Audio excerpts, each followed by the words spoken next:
નમસ્કાર, આપ જોઈ રહ્યા છો પાટનગર નેટવર્ક ન્યૂઝ. આપની સાથે હું છું મોનિકા. બુલેટિનમાં મહત્વના સમાચાર પર નજર કરીએ તો સુરેન્દ્રનગર જિલ્લા પોલીસ સાયબર ક્રાઇમ બ્રાન્ચ અને ચોરીના કિસ્સામાં પ્રશંસનીય કામગીરી કરી છે.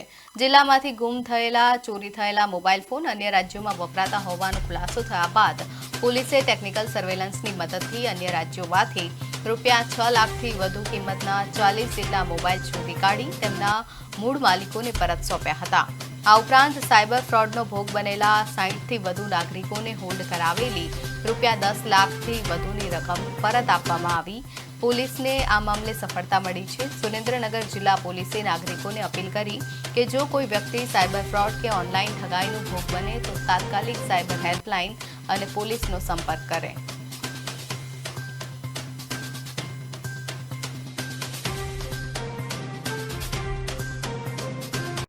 यह रकम अगर आपके साथ भी कभी साइबर फ्रॉड होता है तो तुरंत आप 1930 यानी 1930 नंबर पे जान कराएंगे तो ये ऐसी संभावना है कि आपके भी जो मनी खोए हैं साइबर फ्रॉड के अंदर वो वापस मिल सकते हैं।